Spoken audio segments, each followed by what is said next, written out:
ወደ መገናኛ ሲጓዙ ከሚያገኟቸው የለም ሆቴል አካባቢ ህንፃዎች መሃል የአንዱ ባለቤት ነው። ግንቦት 20 ሲመጣ ልቡ ይረበሻል፣ ሆዱን ባርባር ይለዋል። ግራ እጁና አንድ አይኑ ጥለውት የሄዱት ያን ዕለት ነበር።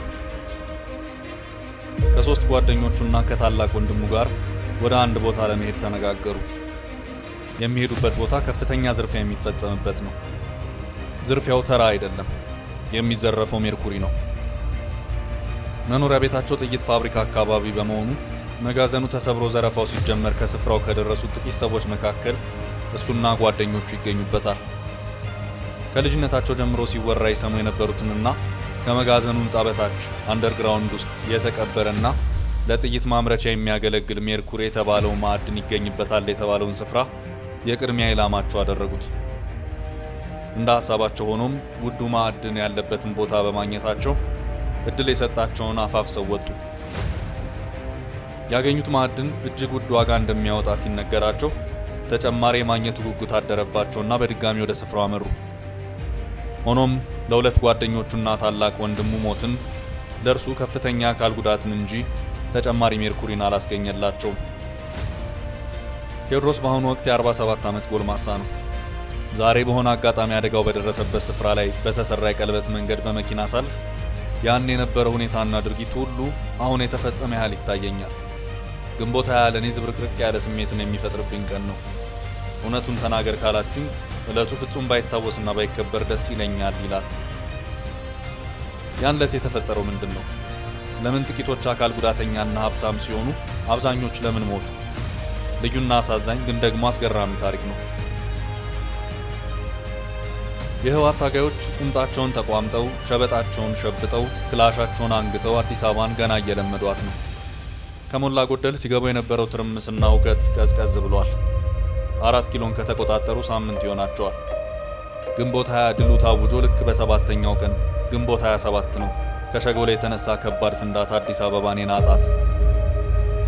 መንግስታት ሲቀያየሩ ሀገር መታመሱ፣ ከተማ መናጡ በአፍሪካ ምድር የተለመደና የሚጠበቅ ቢሆንም የሸጎሌውን የጥይት ፋብሪካ ፍንዳታ ግን መንግስት ገልባጮች ወያኔዎችም ቢሆኑ የጠበቁት አልነበረም። ዛሬም ድረስ ፍንዳታው በምን ምክንያት እንደተፈጠረ፣ ማን እንደፈጠረው የተገኘ ፍንጭ የለም። በጊዜው የነበሩ የዓይን እማኞች ግን እንዲህ ይላሉ። በሸጎሌ የጥይት ማምረቻና ማከማቻ መጋዘን ውስጥ ሊዘርፉ በገቡ ሰዎች መሃል ድንገት ጸብ ይነሳል። ጸባቸውም ከፍ ሲል እርስ በርስ መታኮስ ይጀምራሉ። ከዚህ በኋላ ነው አዲስ አበባን ከዳር እስከ ዳር ያንቀጠቀጣት ከፍተኛ መጠን ያለው ፍንዳታ ከወደ ሸጎሌ የተሰማው። የአዲስ አበባ ሰማይ በጭስና እሳት ታፈነ። የሩምታው ድምፅ ከተማዋን በጠበጣት። አዲስ አበባ በዋይታ ተሞላች። ሸጎሌና አካባቢው በፍንዳታው ድምፅ በደነገጡ የነፍስ አድን ሯጮች ተሞላ። ሁሉም የያዘውን ይዞ ለማምለጥ ተሽቀዳደመ። በዘመኑ የነበሩ የአዲስ አበባ ነዋሪዎች ጊዜውን ሲያስታውሱ ዛሬም ሐዘንና መከፋት በልባቸው ይሞላል። ማንም ማንንም ሊያጽናና አልቻለም ነበር። ምክንያቱም ሁሉም ሰው ባደጋው ከቤተሰቡ ቢያንስ አንድ ሰው ተጎድቶበታል። እድሮች እንኳ ለተጎጂ ሁሉ ገንዘብ መክፈል እስኪያቅታቸው ድረስ የሟቹና ተጎጂው ቁጥር ብዙ ነበር። እህትና ወንድም፣ እናትና ልጅ፣ ጓደኛሞች የሸጎሌ እሳት ያልበላው አልነበረም። ዘመኑን፣ ጊዜውን፣ ቀኑን በደንብ እናስታውሰው። ግንቦት 27 1983 ዓ.ም ደርግ ወድቆ ጊዜያዊ አስተዳደር ስልጣን ከያዘ አንድ ሳምንት ሞልቶታል።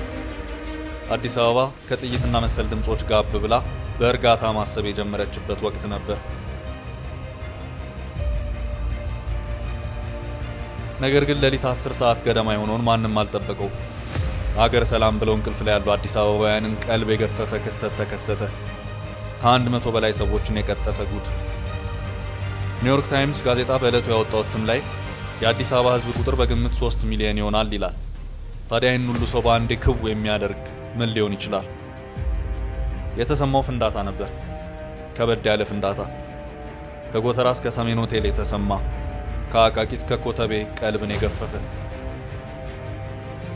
መታሰቢያ ሸዋዬ ይልማ የዛን ጊዜ 12 ዓመት ታዳጊ ነበርኩ ትላለች። የ7ኛ ክፍል ተማሪ ቢሆንም ክስተቱን መቼም አትረሳውም። በዚያ ሰሞን ከ2 ሳምንት ጀምሮ ትምህርት ተዘግቶ ነበር። ልክ ጓድ መንግስቱ ኃይለማርያም ከሀገር ኮበለሉ ተብሎ የተነገረለት ግንቦት 13 ቤተሰቦቻችን ሰብስበው ወደ ቤት አስገቡ። ከዚያ በኋላ ትምህርት አልነበረም። አስጨናቂ ሳምንት ነበር። ልክ በሳምንቱ ግንቦት 20 የኢህአዴግ ሰራዊት አዲስ አበባ ገባ። ከዚያ በኋላ የጥይት ድምፅ አልነበረም። ትንሽ ጋብ ብሎ ነበር። አዲስ አበባ ከዚያ በፊት በነበሩ ሳምንታት የጥይት ይሁን መሰል ፍንዳታዎች ድምፅ ይህን ያህል ብርቁ አልነበረም። መታሰቢያ ትቀጥላለች። ከእንቅልፋችን የቀሰቀሰን ፍንዳታው ነበር።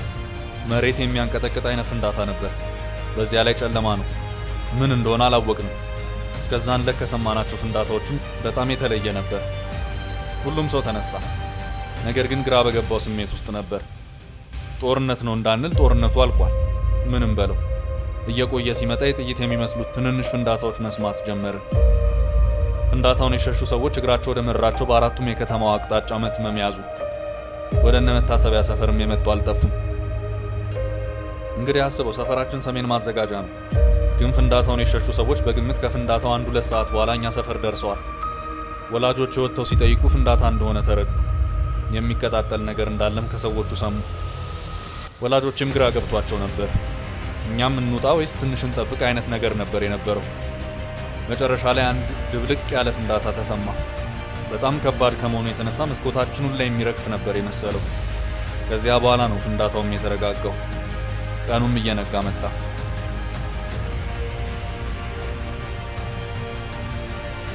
የጦር መሳሪያ ማከማቻ። ይድነቅ አብርሃ ክስተቱን ለመዘገብ ካሜራቸውን አንግበው ወደ ስፍራው ካመሩ ሰዎች መካከል ነበር። ይድነቅ በወቅቱ የሚያነሳቸውን ፎቶዎችና ተንቀሳቃሽ ምስሎችን ለማህደር ክፍል ያስረክባል።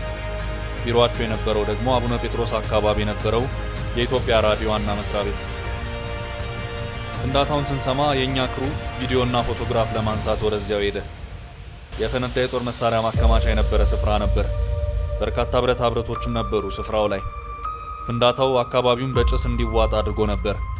ብዙ ተጎጂዎችም ነበሩ። በርካቶች ሞተዋል። የቆሰሉም የትየለሌ ነበሩ። እኛ ፎቶና ቪዲዮ ስናነሳ የነበረው እዚያ የነበረውን ሁኔታ ነበር። ያኔ ጎተራ እንደ ዛሬ በማሳለጫ ሳትከበብ ግዙፍ የነዳጅ ማከማቻና የለስላሳ ፋብሪካ ነበሩባት። የኢንዱስትሪ ሚኒስቴር መስሪያ ቤት መናኸሪያም ነበረች ጎተራ።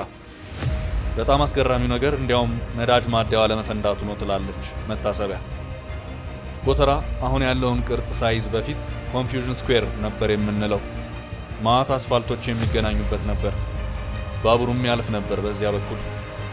በሁለቱም አቅጣጫ ነዳጅ ማከማቻዎች ነበሩ። የእህል ጎተራው አለ፣ ለስላሳ ፋብሪካው አለ።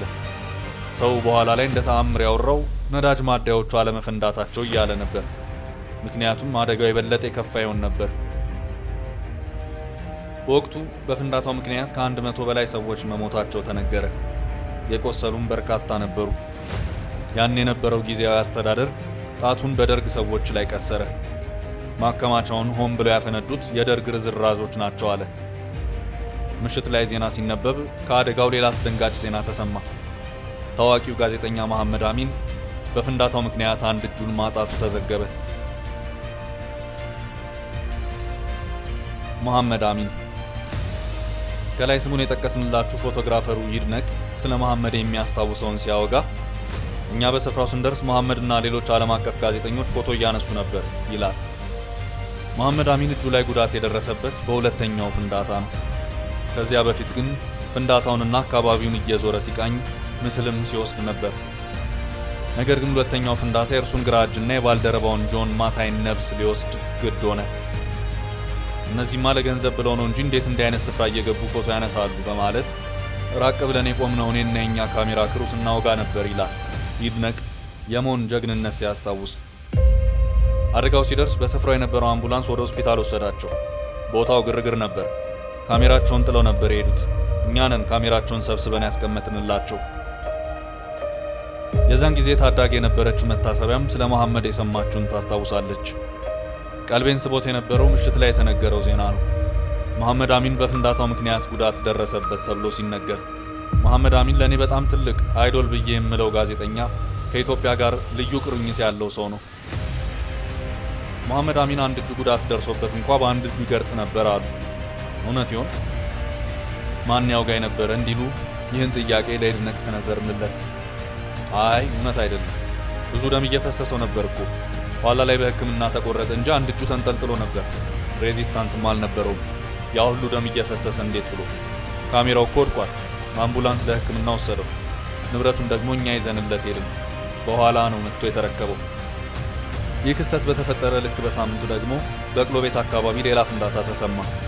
ይህኛው ከቀደመው ይለይ ነበር። በአጠቃላይ በሁለቱ ፍንዳታዎች ቁጥራቸው በርከት ያሉ ነዋሪዎች መሞታቸው ይታመናል።